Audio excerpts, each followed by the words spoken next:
हाँ, अभी कुछ शुरू हुआ है गो लाइव। क्या वो काउंटिंग चालू हो गया है उसका 3 2 1 करके? हाँ, हो गया। Okay okay, done done done. तो फिर मैं कॉल कर डिस्कनेक्ट कर दूं? यस। ओके, ठीक है। बेस्ट ऑफ लक, और काफी अच्छा आपका सेशन रहेगा। तो हम लोग अभी शेयरिंग चालू करते हैं। जी।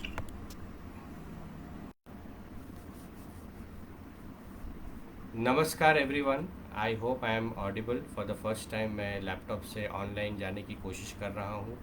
My name is Shubhojit and representing Jal Jeevan mission, जल शक्ति अभियान, जल संचय एज अ बुक, जहाँ हमारी कोशिश है कि हम साथ में मिल के वाटर कंजर्वेशन के ऊपर बहुत सारा काम करें।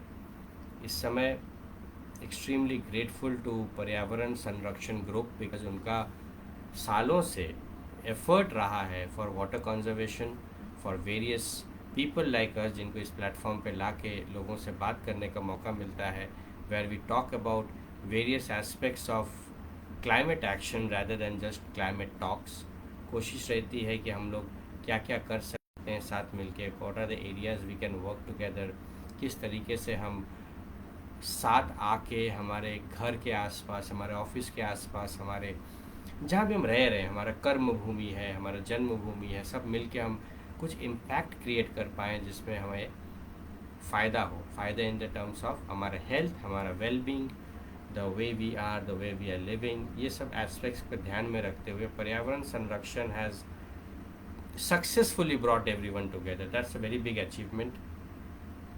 सॉरी, मेरा थोड़ा बैकग्राउंड अच्छा नहीं है, because it was a too short and notice and immediately we are getting into it, and technically मैं बहुत अच्छा नहीं हूँ, तो इसलिए थोड़ा bear with me on that. So आज मेरा टॉपिक है, जो आज का मैं न्यूज़ पढ़ा हूँ, मुंबई में वाटर कट्स शुरू हो गए हैं। एंड वाटर कट्स मुंबई में शुरू हुआ है, हमारे लिए कोई नई बात नहीं है। हर साल 5% 10% वाटर कट्स शुरू हो ही जाता है। एंड हमें लगता है कि सिर्फ 10% वाटर कट्स है, लेकिन एक चीज़ बताऊँ, जब वाटर कट होने लगता है, वाटर का प्रेशर भी कम हो जाता है। ऐसे बहुत सारे एरियाज़ हैं जहाँ पानी जाना बंद हो जाता है। And in fact we are living in a country जहाँ आज भी सबके घर में पाइप का पानी नहीं आता है, टैंकर वाटर से पानी आ रहा है। लोग कुएं का पानी पीते हैं, वो अलग प्रदूषित है, वो भी एक बहुत बड़ा कंसर्न है। काफ़ी लोग तालाब का पानी पी रहे हैं, वो भी प्रदूषित है। अनफॉर्चुनेटली अगर तालाब प्रोटेक्टेड नहीं है तो आप जानते हैं हम कुछ भी तालाब में फेंकते हैं, तालाब का पानी पीने लायक नहीं है। सो ये एक बहुत बड़ा कंसर्न है कि एज ए सिटीजन्स हम अपने आप को कैसे बचा के रखें, किस तरीके से हम ऐसा एक शहर बना सकें, ऐसा एक सोसाइटी बना सकें जहाँ पानी को लेके हम निश्चित रहें, हम पानी को लेके टेंशन ना हो। ये बहुत बड़ा कंसर्न है, क्योंकि पानी जो प्रकृति का देन है, हमारे लिए गॉड्स गिफ्ट टू मैनकाइंड है, जो हम अक्सर कहते हैं, लेकिन वो एक्चुअली रह नहीं गया है। हम कभी भी कुछ भी कर रहे हैं, हर जगह हमें पानी खरीद के पीना पड़ रहा है। आप चाहे घर में आपका पानी आ रहा है, उसके लिए टैक्सेस हैं।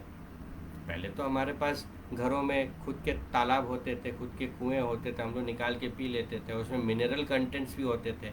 आजकल पता नहीं, हम लोग we still don't have that kind of confidence in the water, we don't have that kind of minerals जो पहले होते थे पानी में।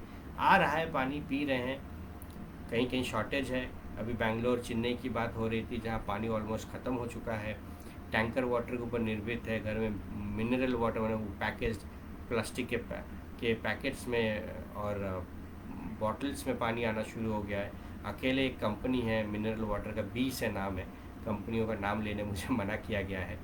तो बी जो कंपनी है वो वहाँ पे उनका 8,000 करोड़ का बिजनेस है पानी का। वैसे फिर ए से भी कंपनी है, ऐसा हज़ारों करोड़ के बिजनेस में बैठे हुए हैं। ए बी से आप देखना शुरू करेंगे, ए से लेके जेड तक सब कंपनियों के नाम भरे पड़े हैं चारों तरफ। सब पानी का बिजनेस कर रहे हैं। टैंकर वाटर का बिजनेस अलग है, वाटर प्यूरिफिकेशन का बिजनेस अलग है, वाटर स्टोरेज का बिजनेस अलग है, वाटर ट्रांसपोर्टेशन का बिजनेस अलग है, पाइपिंग का बिजनेस अलग है। पानी से रिलेटेड, पानी के आसपास बहुत ज़्यादा बिजनेस है, जिसको as a business point of view से ही देखा जा रहा है। ये नहीं कि प्रकृति को बचाने के लिए, हमें इंसानों को बचाने के लिए उसको इनफ सप्लाई करें, बट उसके शॉर्टेज होता है, उसके बाद भी हमारे सिर्फ फाइनेंशियल लॉस हो रहे हैं।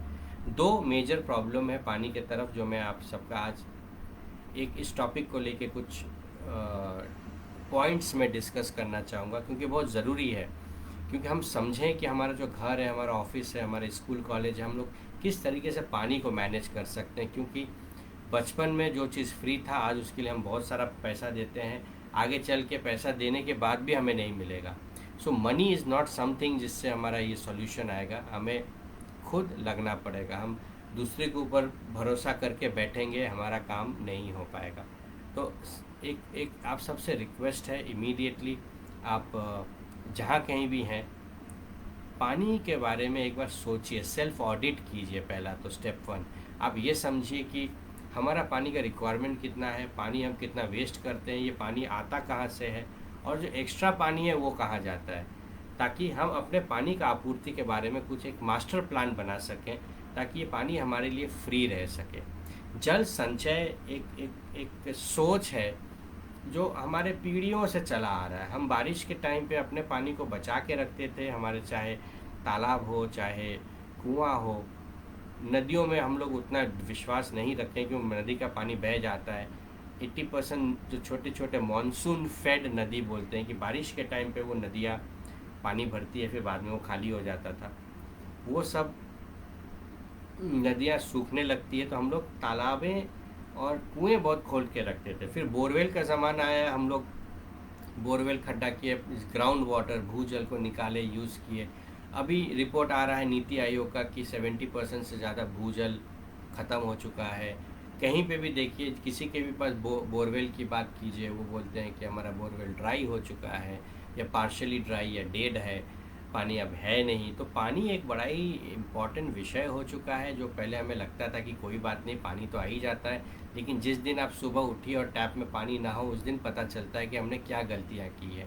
और हम लोग लाइफ में अपने लाइफ एक्सपीरियंस को अच्छा करने के लिए, आगे बढ़ने के लिए बेसिक चीज़ों पे हमेशा फोकस किए हैं, जिसे हम कहते हैं ना फूड, क्लोथिंग एंड शेल्टर। खाने के पीछे हमारा पूरा महत्व रहता है। क्लोथिंग क्या पहन रहे हैं बहुत ज़रूरी रहता है, शेल्टर घर बहुत ज़रूरी होता है। उन सब के भी आगे आता है पानी। हम किसी के यहाँ मिलने जाते हैं, किसी ऑफिस में जाते हैं, या किसी भी काम में हो, जन्म से लेके मरने तक पानी बहुत इम्पॉर्टेंट पार्ट होता है। और वही पानी अगर हमारे सामने ना हो, या उसके लिए जो फ्री होना चाहिए उसके लिए पैसे देंगे तभी मिलेगा, तो ये बहुत बड़ा सोचने लायक विषय है। मैं जो बोल रहा हूँ मैं उतने अच्छे तरीके से एक्सप्रेस नहीं कर पाऊँ, लेकिन ये विषय मेरे बोलने से भी 1000 गुना ज़्यादा बड़ा है। काफ़ी लोग आप में से काम भी कर रहे हैं इस चीज़ के ऊपर, लेकिन बहुत ज़रूरी है कि अब मैं उसको सीरियसली हम उसके पीछे लगें। अगर मैं शहरों की बात करूं, जैसे मुंबई है, मुंबई में हम लोग टैप में पानी आता है। गांव में टैप हर घर जल, जो हमारे देश का बहुत बड़ा एक कैंपेन शुरू हुआ है, जिसमें सभी के घर में पानी पहुंचाने की कोशिश हो रही है। लेकिन इस समय एक चीज़ बहुत बड़ा रियलाइजेशन हुआ है कि सिर्फ टैप लगाने से तो पानी नहीं आएगा ना, उसके पीछे हमारे पास ऐसा संसाधन होना चाहिए, ऐसा तालाबें होनी चाहिए, डैम्स होने चाहिए, या ज़मीन के अंदर उतना पानी होना चाहिए, तभी तो हमें मिलेगा। नहीं तो वो टैप लगाने से पानी मिलना होता तो अभी तक सबके घर में टैप होता। अभी भी टैप लग गए हैं, लेकिन टैप सूखे पड़े हुए हैं। इसलिए बहुत ज़रूरी है कि हम पानी कहाँ से आएगा इसके बारे में पढ़ें, समझें। तो मैं छोटा सा, ऐसा न लगे कि मैं सिर्फ बैठे बैठे प्रवचन दे रहा हूँ, बताना चाहूँगा, जैसे रिवीजन करवाना चाहूँगा कि हमारा जो 93% जो पानी है हमारा बारिश से ही आता है। बारिश के समय चाहे 1 महीना बारिश हो, 2 महीना बारिश हो, कहीं कहीं 3 महीना भी बारिश होता है हमारे देश में। वो समय होता है कि जब हम बारिश के पानी को संभाल के रखें, संभाल के स्टोर करके रखें। कई जगह हमने, हमारे देश ने, वर्ल्ड में हर जगह, सिर्फ हमारे देश की क्या बात करूँ, पर्यावरण तो हर जगह, पानी तो सभी को चाहिए, चाहे इंसान हो या जानवर हो या पशु पक्षियाँ हो, सबको चाहिए। तो पानी जमा करके रखा जाता है हमेशा से। पहले आबादी कम था, एक कुएं से ही काम चल जाता था। आबादी बढ़ता गया, एक की जगह 2 कुएं हो गए, 10 कुएं हो गए। शहर तो बढ़ता ही जा रहा है।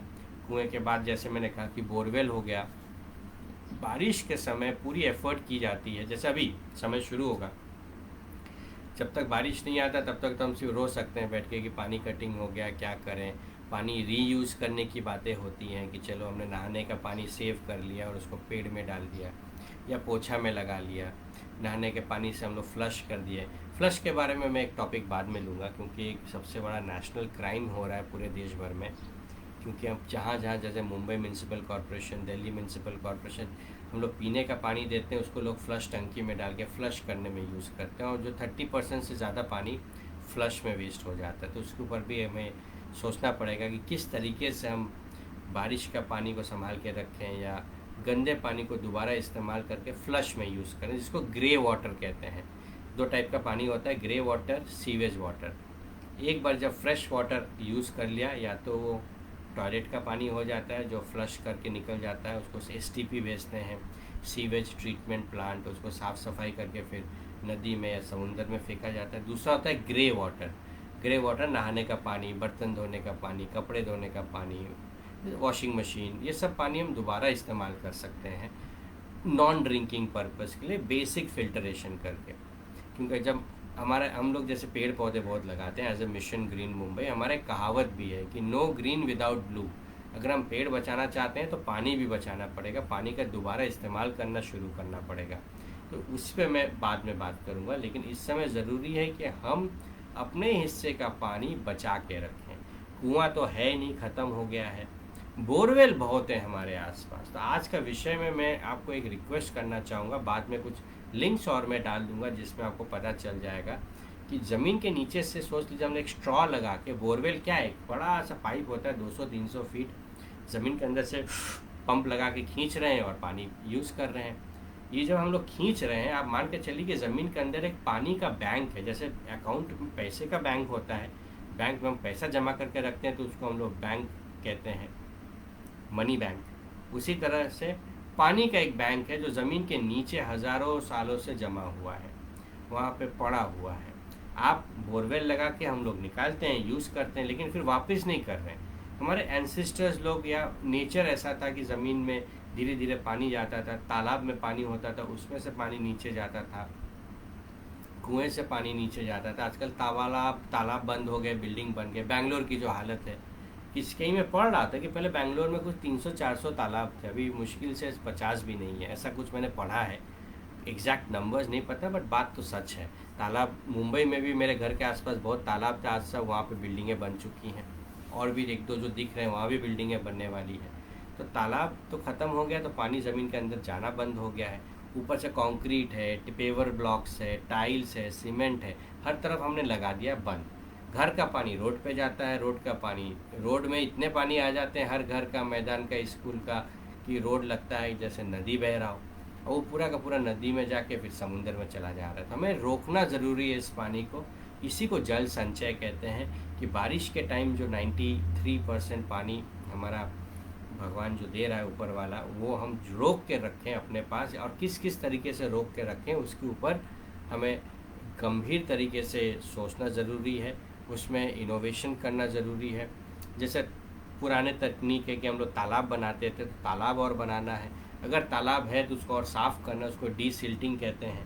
तालाब जितना हम साफ़ करके रखेंगे उसमें और हम लोग पानी जमा हो पाएगा। और तालाब के अंदर का पानी का जो मिट्टी है ना, वो बहुत उपजाऊ होता है। अगर आप निकाल के खेत वालों को दे देंगे ना, उनको भी बहुत काम आएगा खेती में, क्योंकि खेती भी तो हमारा एक बड़ा इंपॉर्टेंट पार्ट है जहाँ पानी ज़रूरत पड़ता है। बट इस समय मैं मेन फोकस करूँगा शहरों का, क्योंकि गांव का एक अलग इकोसिस्टम है उनका काम करने के लिए। तो जहाँ तक शहर की बात है, हमें बहुत ज़रूरी है कि जितने बोरवेल हैं, आप सबसे रिक्वेस्ट है, यही समय है, ये बड़ा ही एक अच्छा समय मुझे दिया गया है। एक्सट्रीमली ग्रेटफुल टू पर्यावरण संरक्षण टीम कि आपने मुझे इस समय आप सबसे जुड़ने का मौका दिया है, कि ये वो समय है जब हमें सीरियसली, बारिश आने वाला है, इस पानी को हम कैसे बचा सकते हैं इसके ऊपर हम फोकस करें, बहुत ही ज़्यादा ज़रूरी है। तो इस समय ज़रूरी है कि हम अपने घर को समझें, हमारा बिल्डिंग को समझें, हमारा सिंगल घर है, डबल घर है, कितने लोग हैं, पानी का कितना रिक्वायरमेंट, और हमारा छत कितना है। जितना बड़ा छत उतना ज़्यादा पानी। हमारे हर शहर का एक मीटर होता है कि हमारे यहाँ कितना मिलीमीटर बारिश होगा, 1000 मिलीमीटर या सिर्फ 100 मिलीमीटर बारिश होगा। मुंबई जैसे जगह में 3 से 4 हज़ार मिलीमीटर बारिश हो जाता है कभी कभी। तो वही हमें समझना ज़रूरी है कि कितना पानी अवेलेबल है, छत कितना अवेलेबल है, और कितना पानी हम ज़मीन के अंदर प्रिजर्व कर सकते हैं। क्योंकि चाहे जितना भी बड़ा तालाब हो, तालाब में धूप लगता है, 30-40% इवेपोरेट हो जाता है। नदी में छोड़ देंगे, जितना भी बांध बना ले उसमें धूप गिरता रहता है, वो भाप बन जाता है, इवेपोरेट हो जाता है। सबसे स्मार्ट तरीका है कुएं के अंदर पानी डालिए, या बोरवेल भी देखा जाए तो इतना ये 8 इंच 10 इंच का ही तो कुआं ही है ना ज़मीन के नीचे से पानी निकालने के लिए। तो एक तरीका है कि हम बोरवेल के अंदर दोबारा पानी डाल दें, उसी पाइप से जहाँ से हम पानी निकाल रहे हैं उसी पाइप को इस्तेमाल करके पानी अंदर डाल दें। और वो पानी अंदर डालने का सिस्टम को कहते हैं बोरवेल रिचार्ज सिस्टम अंग्रेजी में। कि बोरवेल का जो पाइप है उसके चारों तरफ अगर हम 10 फीट बाय 10 फीट, सो लीजिए बोरवेल का ये मैं आपको दिखाता हूँ कैसे दिखाऊँ। ये है आचार का, लेकिन आप सोच लीजिए ये बोरवेल का ऊपर का ढक्कन है और ये ज़मीन पे ऐसे, सोच लीजिए ये बोरवेल का पाइप आपको ऐसे दिख रहा है। तो इसके चारों तरफ अगर हम मैं 10 फीट बाय 10 फीट और 10 फीट गहरा करके एक शोष खड्डा पर्कुलेशन पिट बना दूं जिसमें पानी को कलेक्ट कर दूं, या सिंपल तरीके से बोलूं बोरवेल के पाइप के चारों तरफ एक छोटा तालाब बना दें। तो बोरवेल का जब हम पाइप खोदते हैं ना तो यूजुअली 1 इंच ज़्यादा खोदा जाता है ताकि बोरवेल का जो हम लोग केसिंग कहते हैं बोरवेल का पाइप को उसको अंदर बैठाया जाता है अच्छे तरीके से। अगर बोरवेल के पाइप के चारों तरफ हमने एक तालाब बना दिया 10 फीट बाय 10 फीट जगह है तो 20 फीट बाय 20 फीट, छत का पानी उस तालाब में छोड़ दिया फिल्टर करके साफ सुथरा। तालाब को या तो टंकी फॉर्म में बनाएं या बहुत इकोनॉमिकल तरीके भी हैं जिसमें अगर आप इंटरनेट पर जाएंगे ना बोरवेल रिचार्ज सिस्टम आपको क्लियर हो जाएगा। मुझे सर एक थोड़ा सा पानी पीना ज़रूरी हो गया है, मुंह सूख गया है बोलते बोलते, मैं थोड़ा पानी पी लेता हूँ।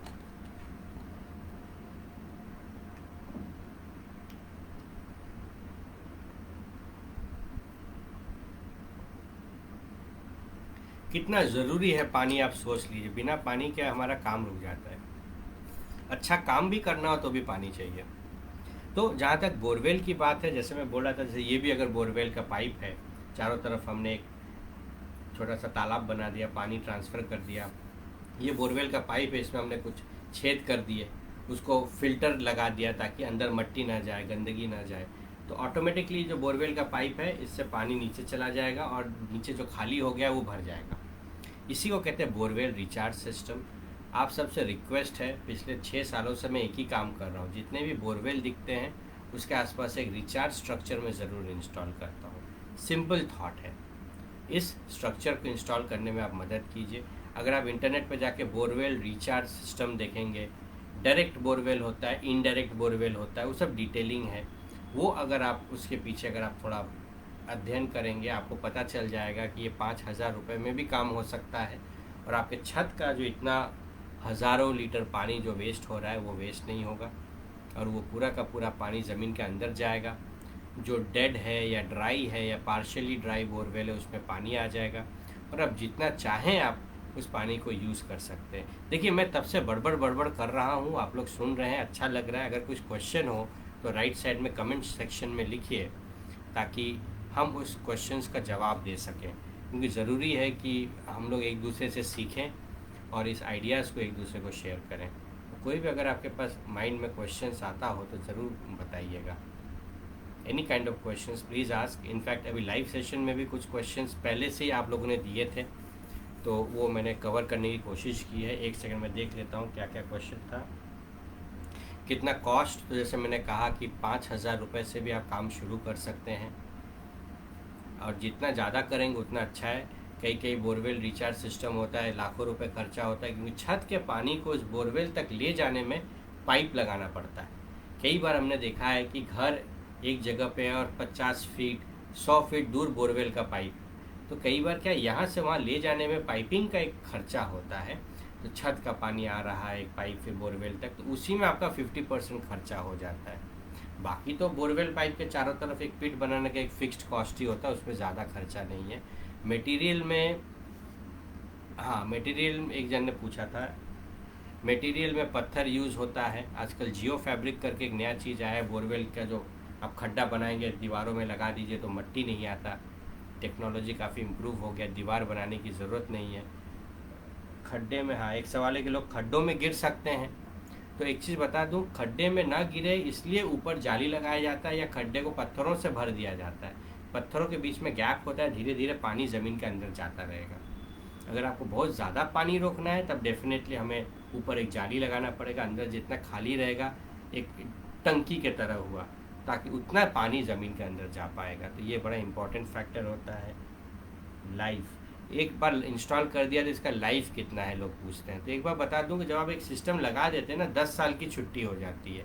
इसका सबसे बड़ा फैक्टर होता है कि आप ऐसे इंस्टॉल कीजिए कि उसमें पानी जब हम डाल रहे हैं ना, जितना साफ़ पानी रहेगा उतना वो सिस्टम ज़्यादा दिन तक चल पाएगा। क्योंकि जब हम मिट्टी वाला ज़्यादा पानी जाता है तो वो क्लॉग हो जाता है, हमें फिर खोल के सब मिट्टी जो जमा हो गया उसको हटाना पड़ता है, धो धा के दोबारा पत्थर वापस डाल देना पड़ता है। तो ये फैक्टर बहुत इंपॉर्टेंट होता है, सेफ्टी प्रिकॉशंस। और हाँ, ये जो बोरवेल का पाइप है ना, ये बहुत इंपॉर्टेंट, ये पूरा भूजल आपके ज़मीन से जुड़ा हुआ है।